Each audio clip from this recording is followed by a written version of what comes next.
امام محمد باقر علیہ السلام کی کچھ روایات بیان کرتے ہیں اور اسی جو تھنکنگ اس قسم کی ہے اس کی جانب توجہ دلاتے ہیں تاکہ مومنین آگے بڑھیں۔ یہ جو ہمارے ہمیشہ کہا جاتا ہے مال دنیا، مال دنیا، مال دنیا بری بات ہے نہ، مال دنیا حلال سے تو بہت اچھی بات ہے، مال دنیا حرام سے تو بری بات ہے۔ مال دنیا جہنم میں لے جائے گا، کون سا مال دنیا؟ حضرت خدیجہ والا مال دنیا معاذ اللہ، حضرت سلیمان والا مال دنیا، کس کا مال دنیا؟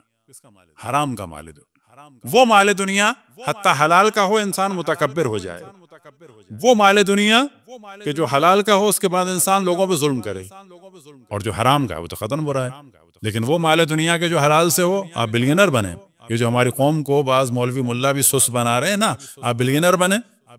بعض دفعہ بعض لوگوں کا پتہ چلا کہ ہم چاہتے ہیں بزنس چھوڑ کے اللہ اللہ کریں، میں نے کہا بزنس چھوڑ کے اللہ اللہ نہ کریں، اسی بزنس کے ساتھ اللہ اللہ کریں۔ وہ کیسے کریں کہ آپ یہ سمجھتے ہیں کہ آپ نے بہت کما لیا اس بزنس سے، تو بس آج آپ فل سٹاپ لگائیں، کہیں آج سے میں اس میز پہ بیٹھوں گا، بلینز کماؤں گا اور یہ دینی اور لوگوں کی خدمت میں لگاؤں گا، اسی میز پہ بیٹھو۔ اس میز کو چھوڑ کے ناکارہ بن کے بیٹھنا کوئی اسلام پسند نہیں کرتا۔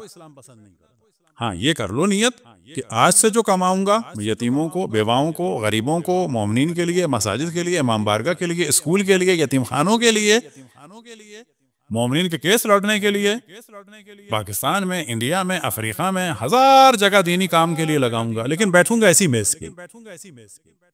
یہ رہبانیت کا جو درس بعض دفعہ لوگ دیتے ہیں یہ بالکل صحیح نہیں ہے۔ لہٰذا امام محمد باقر علیہ السلام سخت گرمی کے اور اپنے دو غلاموں کے سہارے کے ساتھ کھیت میں چل رہے تھے۔ ابھی بالکل ایسا ہوتا ہے کہ ظاہر ہے کہ ان کی عمر زیادہ تھی، اب کھیت میں چلنے سے جیسے ہوتا ہے تو پکڑا ہوا ہے، جیسے ہم لوگ بھی عام طور پہ ایک دوسرے کے ہاتھ پکڑ لیتے ہیں۔ تو ایک آدمی نے آ کر امام پر اعتراض کیا، اور کیا اعتراض تھا اس کا کہ آپ جو ہیں اصلا نسل مولا امیر المومنین میں سے ہیں، آپ کے والد کا اتنا مقام تھا، اور بڑی شرم کی بات ہے کہ اس وقت اس گرمی میں آپ مال دنیا کے لیے نکلے ہوئے ہیں۔ اس گرمی میں آپ مال دنیا کے لیے نکلے ہوئے ہیں، اور اگر اس دوران موت آ گئی تو کیا ہوگا؟ نہیں، وہ امام کو نصیحت کر رہا ہے، یعنی اس دوران اگر آپ کو موت آ گئی تو کیا ہوگا؟ یعنی آخرت خراب ہو جائے گی معاذ اللہ۔ نماز پڑھتے میں انسان اگر دنیا سے جائے تو کما لے، روزے کے عالم میں دنیا سے جائے تو کما لے، ایسا نہیں ہے۔ اب جو امام نے جواب دیا وہ آپ کے سامنے بیان کرتے ہیں، صلوات پڑھیں بر محمد و آل محمد۔ یہ حرف بحرف بیان کر رہے ہیں تاکہ اس طرح سے روایتیں جو ہیں پوری پہنچیں۔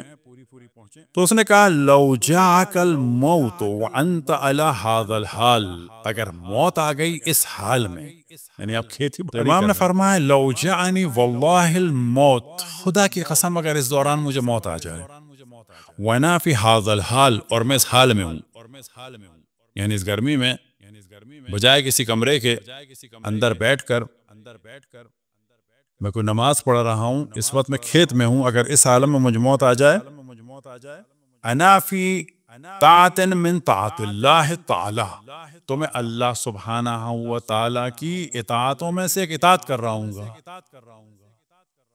اکفی بہا نفسی عنکا و عن الناس، کیوں یہ کام کر رہا ہوں؟ تاکہ میں اپنی روزی کما سکوں اور تم سے دوسروں سے نہ لوں۔ تو یہ جو بعض دفعہ لوگوں کے ذہن میں آتا ہے کہ ہم نے تو کوئی عبادت نہیں کی، ہاں اپنی عبادت کو کم سمجھنا بہت اچھی بات، لیکن بعض دفعہ لوگ سمجھتے ہیں کہ جی فلانا آدمی اتنی عبادتیں کر رہا ہے، فلانے روزے رکھ رہا ہے، ہاں واجب روزے رکھنا ضروری ہے، لیکن میں نہیں رکھ پا رہا۔ کیوں نہیں رکھ پا رہا؟ کیونکہ جاب کر رہا ہوں نا۔ آپ کی جاب کرنا خود عبادت ہے۔ کتنے لوگوں کی کفالت ہو رہی ہے؟ اپنے آپ حکم خداوند تبارک و تعالیٰ پہ عمل کر رہے ہیں، کتنے لوگوں کو اس سے کھانا اور پانی اور سردی اور گرمی ساری چیزوں کی آسائش مل رہی ہے۔ تو یہ جو فکر آتی ہے یہ اسلام میں بھی داخل ہوئی، رہبانیت بالکل جو ہمارے یہاں اسلام میں صوفیت کی صورت میں ہے۔ اسی قسم کے صوفیوں نے امام محمد باقر علیہ السلام پر اعتراض بھی کیا، اور اس طرح سے امام جعفر صادق علیہ السلام پر اعتراض کیا کہ آپ اتنے اچھے کپڑے پہنے، تو انہوں نے کہا کہ ہاں ہمارے گھر کے کپڑے الگ ہیں، باہر کے الگ ہیں، اور روایتوں میں ہے کہ اگر اللہ نے مال دیا ہے تو وہ ظاہر ہونا چاہیے، یعنی اچھا نہیں ہے بالکل بھی کہ آپ کے پاس مال ہے اور شکل سے فقیر لگ رہے ہیں، یہ اچھا نہیں ہے بالکل بھی کہ مال ہے اور بچوں کے پاس ان کی خواہشات پوری نہیں ہو رہی ہیں. یعنی بہترین اگر کوئی مال خرچ کرنا ہو سب سے پہلے اپنے گھر والوں پہ خرچ کریں. ہاں اسراف نہ ہو. جو بھی اس معاشرے کی ضروریات ہیں لیونگ اسٹینڈرڈ کے حساب سے ہیں جو عرف مانا جاتا ہے وہ دیں. مال آپ کے پاس ہے شکل سے آپ فقیر لگ رہے ہیں. اسلام ائمہ علیہ السلام نے ہمیشہ اس چیز کی مخالفت کی. لہٰذا اسی طرح ایک صوفی نے جب کہا تو امام نے اس کا جو ہے وہ جبہ ہٹا کے اس کو دکھایا کہ تم نے اندر پہنا ہے اپنے نفس کے لیے, اوپر پہنا ہے دکھانے کے لیے. اب مثال دی جاتی ہے کہ جی رسول اللہ صلی اللہ علیہ وآلہ وسلم و مولا امیر المومنین کے زمانے میں, ہاں وہ زمانہ الگ تھا, خصوصاً ہجرت کا زمانہ, جنگوں کا زمانہ, مدینے کا زمانہ, اور پھر مولا امیر المومنین کا زمانہ جو جنگوں میں تھا زیادہ تر.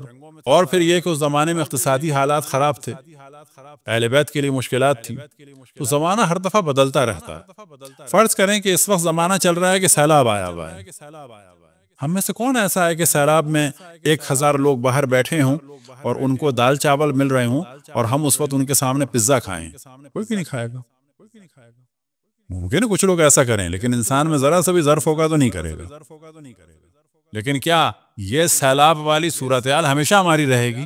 بالکل ایسے ہی مسئلہ آتا ہے کہ جی یہ مجلس میں آپ اتنا کھلا رہے ہیں, نیاز میں اتنا کھلا رہے ہیں, یہ غریبوں کو کھلا دیتے. وجہ کیا ہے کہ ان کے ذہن میں صرف ایک ہی موضوع ہے امیر غریب. نہ, اسلام میں کھلانا جو ہے اطعام الفقراء, غریبوں کو کھلانا, یہ ایک الگ عنوان ہے. اور کیا ہے اطعام الارحام, یہ ایک الگ موضوع ہے. فرض کریں آپ کی ساری فیملی جو ہے ملینر ہے, بلینر ہے. مثال رکھ لیں جی جیسے حبیب فیملی. اب یہ اپنے چچا کو کھانے پہ بلائیں, ثواب ہے کہ نہیں ہے؟ کیا ہے تو وہ چچا تو مالدار آدمی, کیوں کھانا کھلائیں اس کو؟ جائے گا نہیں. یہ اپنے چچا کو کھلائے گا, ماموں کو کھلائے گا, دوستوں کو کھلائے گا. دوست ماشاءاللہ مالدار ہے, ملینر ہے, بلینر ہے, لیکن اس اپنے رشتہ دار کو بلا کے کھلانا گو کہ محتاج نہیں ہے. یہ خود ایک ثواب ہے, لیکن اس کا عنوان کیا ہے؟